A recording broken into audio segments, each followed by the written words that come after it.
अस्सलाम वालेकुम dear students. ये आपका जो 14 लेक्चर है उसका बी पार्ट है। ये वाला क्वेश्चन तो ऑलरेडी डिस्कस हो गया था, इसको मैं डिस्कस नहीं कर रहा। अलबत्ता ये मैंने ज़रूर कहा था कि इसको यहाँ पे सॉल्व करेंगे। क्वेश्चन को एक बार फिर समझ लें। इसमें ये शो करना है आपने कि ये आपके पास इंटीग्रल है, ये इम्प्रॉपर इंटीग्रल है क्योंकि अपर लिमिट इन्फिनिटी को अप्रोच कर रही है।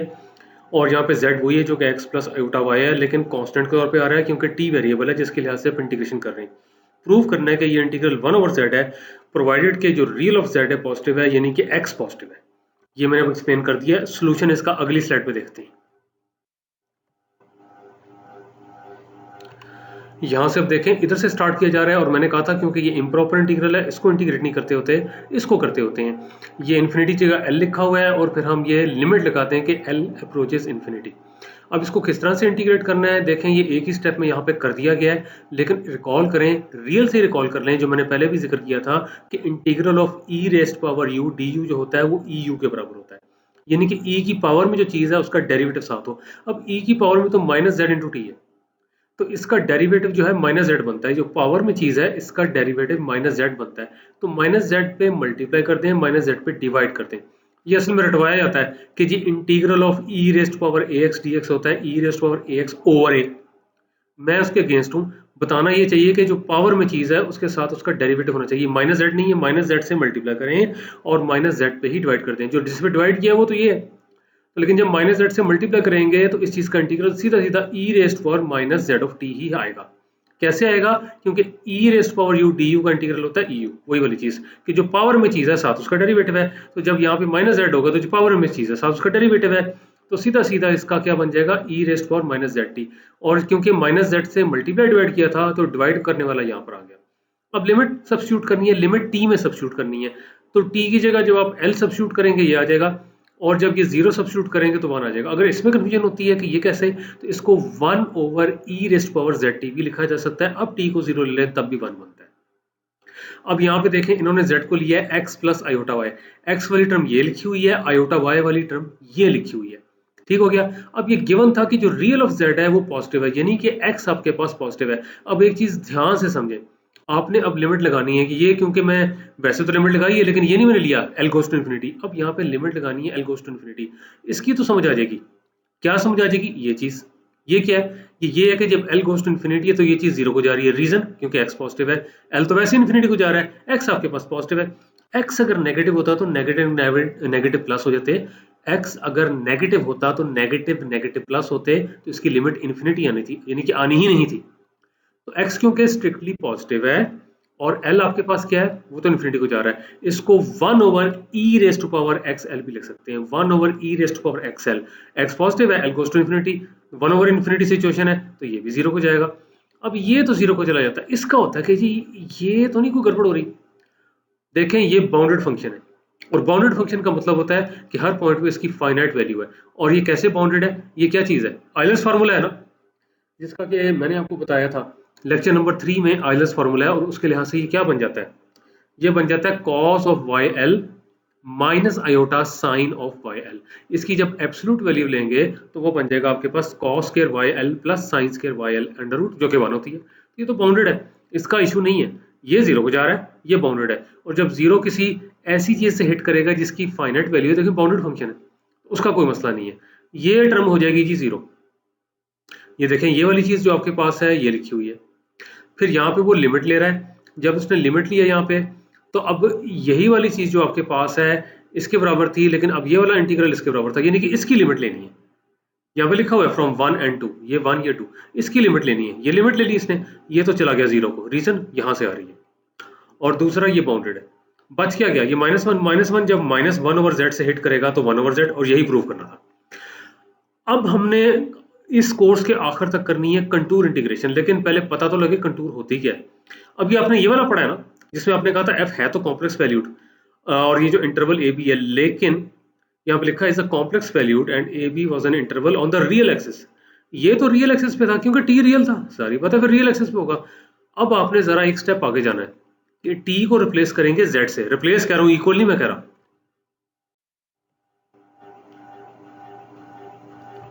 यहां से देखें, now we will be evaluating the integrals of the form integral of F of Z D Z and integral is taken over C. अब ये सी क्या है, उसने कहा एफ इज कॉम्प्लेक्स वैल्यूड, वो तो अंडरस्टूड है, फंक्शन ऑफ जेड है, Z is X plus iota Y, और सी जो है आपके पास कंटूर है इन द प्लेन, और जेड आपके पास कॉम्प्लेक्स है, Z belongs to C, C contour है और जेड जारी बात है सी को बिलोंग कर रहा है। लेकिन मसला है कि कंटूर क्या चीज़ है, ये अब समझना है, ये मैं बता रहा हूँ। अब इस लेक्चर में थोड़ी सी बात करेंगे, सही डेफिनेशन एक दो लेक्चर्स के बाद होगी, लेकिन अभी से समझेंगे तो बात बनेगी। पहले कह रहा है कि रिकॉल करेंगे जो कर्व आपके पास होती है ना, उसकी जो पैरामीट्रिक रिप्रेजेंटेशन होती है वो होती है z of T is equal to X of T plus iota Y of T. ये पैरामीटर से मुराद t इज अ पैरामीटर। अब x as a function of t हो जाए, y as a function of t हो जाए और t की लिमिट हो a टू b, तो ये कर्व की पैरामीट्रिक रिप्रेजेंटेशन होती है। यानी कि कर्व a पॉइंट से शुरू होकर b तक जा रही है, t वेरी कर रहा है तो कर्व ड्रॉ हो जाती है। एग्जांपल नीचे दी हुई है। फर्दर वो कहता है x और y जो होते हैं कंटिन्यूस फंक्शंस होते हैं, कंटिन्यूस फंक्शंस ऑफ t। अब यहाँ पे देखें, वो कहता है सर्कल जिसका सेंटर ओरिजिन पे है, रेडियस r है, उसकी इक्वेशन ये होती है। अब देखें, मैं नहीं चाहता कि इसका भी रटा लगे, ये पता होना चाहिए। सर्कल को डिफाइन ही ऐसे करते हैं कि set of all the points which are at equidistance from a given point, और जो गिवन पॉइंट होता है that is called centre of the circle. तो अगर सर्कल के ऊपर आप एक्स वाई ले लेते हैं और यहाँ पे 0 0, तो इससे डिस्टेंस क्या होगा, x minus zero whole square plus y minus zero whole square under root is equal to, चले r कह लें, तो जब स्क्वायर ले लेंगे तो यह आ जाता है। अब मैंने तेजी में बोला है, लेकिन मैं वही कहता हूँ ना, अब ये रिकॉर्डिंग इज अ ब्लेसिंग, इसको बार बार आप सुन सकते हैं, इस तरह से ये क्वेश्चन आती है। लेकिन अब मजीद देखें, अगर x को मैं r cos of t, y को r sin of t substitute करूं तो इक्वेशन सेटिस्फाइड है। इसका मतलब है कि ये सर्कल की पैरामीटराइजेशन है। और ऊपर हमने क्या बात की थी, आपने कहा था xt का फंक्शन है, yt का फंक्शन है, एग्जांपल आ गई ना, r तो कांस्टेंट है, x और y t के फंक्शन है, और t कहां से जाता है 0 से 2 पाई, उससे सारा सर्कल बन जाता है। t जाता है 0 टू 2 पाई, उससे सारा सर्कल ड्रॉ हो जाता है। और ये cos of t sin of t, yes they are continuous functions, इनका तो कोई इशू नहीं है, दे आर कंटिन्यूअस फंक्शंस। तो वो कहते हैं कि ये सेटिस्फाई कर रहा है वन, तो जो पैरामीट्रिक फॉर्म वन की बनती है, अब देखें वन की पैरामीट्रिक फॉर्म क्या बनती है, सिर्फ ये करना है, ये x और ये y सब्स्टिट्यूट करना है यहाँ पे और यहाँ पे, और t का बताना है कि 0 से 2 पाई है। ये देखें जी, कर दिया। ये x की value r of cos of t, y की value r sin of t, और t है 0 टू पाई। अब ये है जी parametric representation of the curve. अभी हम ऐसा ऐसा कंटूर पे जा रहे हैं। अब वो कहता है जी सिंपल क्लोज कर्व क्या होती है, सिंपल भी है क्लोज भी है। वो कहता है curve C is simple if it does not cross itself. अब इसको पहले समझ लें, सिंपल कर्व वो होती है जो अपने आप को क्रॉस नहीं करती, ये सिंपल है। ये देखें, इसने कहीं क्रॉस मारा अपने आप को, क्रॉस से मुराद कि एक इस तरह से आ जाती, या यहाँ से मुड़ के यूं आ जाती, वो होती है इस तरह से, ये क्रॉस कर रही है। अगले स्लाइड पे, जो अगली स्लाइड है ना, उस पर डायग्राम है, वो कहता है कि कर्व सी सिंपल होती है डज नॉट क्रॉस इटसेल्फ। ये देख लें, ये अपने आप को क्रॉस नहीं कर रही, टी वेरी कर रहा है, ए से शुरू हुआ था बी पे एंड हो गया, और Z is a function of T, ये तो हो गई सिंपल। अगर वो कहता है Z of A is equal to Z of B, इसमें नहीं बनता, ये देख लें यहाँ बराबर नहीं है, is the only point of intersection, then we say that C is a simple closed curve। यहाँ पे देखें, वो अपने आप को क्रॉस भी नहीं कर रही और क्लोज भी है। क्लोज कैसे, जहां से स्टार्ट हुई वहीं पे एंड हो गई, यही पॉइंट ऑफ इंटरसेक्शन है। वो इसने कहा था कि ये जो आपके पास है z of a is equal to z of b is the only point of intersection, जहां से स्टार्ट हुई है वहीं पे एंड हो गई है।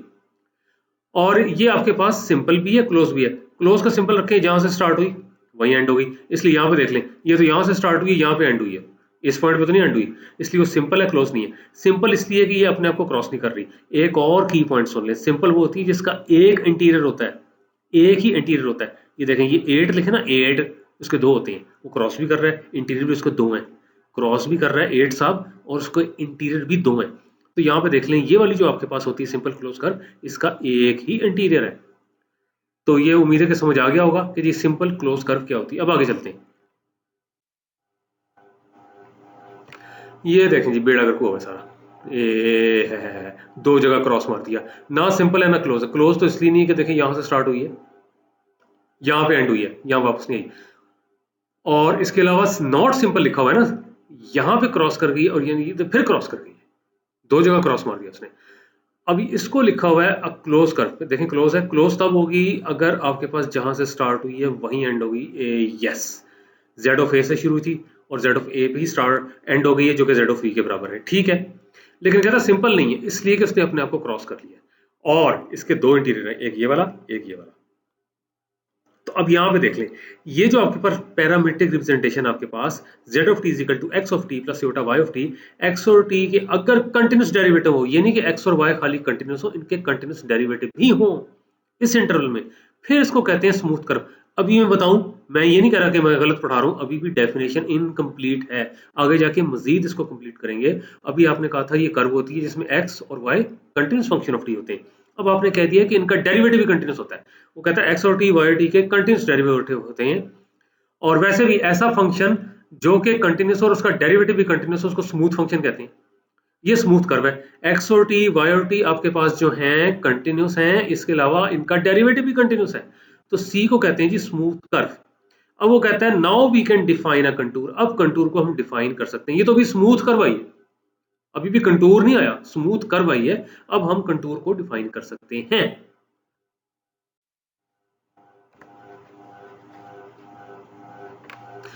कंटूर को कहता है a curve which is composed of a finite number of smooth curves. अब देखें, अगर स्मूथ कर्व का नहीं पता तो कंटूर का तो पता लग ही नहीं सकता। और यहाँ पे कह रहा है कि composed of the finite number of smooth curves, उसको कंटूर कहते हैं। हो सकता है उसके अंदर एक ही हो, ये भी हो सकता है, एक से ज्यादा भी हो सकती हैं और आपस में मिली हुई होती हैं, यानी कि curve which is composed of a finite number of smooth curves. ये कर्व, ये एक और, ये एक, ये इस तरह से। नीचे स्ट्रेट लाइन बनाई हुई है, ये देखें आसान एग्जांपल। स्ट्रेट लाइन भी कर्व ही होती है, उसका कर्वेचर जीरो होता है। अब ये कहीं और डिस्कशन जाएगी। कर्वेचर का मतलब ये होता है जिस कर्व का कर्वेचर ज्यादा होता है वो ये शो करता है कि टेंजेंट किस तरह से उससे परे जा रहा है। जिससे ज्यादा परे जा रहा है उसका कर्वेचर ज्यादा है, जिसका कम। और स्ट्रेट लाइन का जो टेंजेंट होता है उसके साथ कोइंसिडेंट होता है, तो स्ट्रेट लाइन का कर्वेचर जीरो होता है। ये मैंने थोड़ा सा बताया, लेकिन स्ट्रेट लाइन भी कर्व होती है। और वो कहता है curve which is composed of finite number of smooth curves. और स्मूथ कर्व क्या थी, जैसे आपने कहा था x of t plus iota y of t, x और t आपने कहा था और y ऑफ t कंटिन्यूस है, उनके डेरिवेटिव कंटिन्यूस है।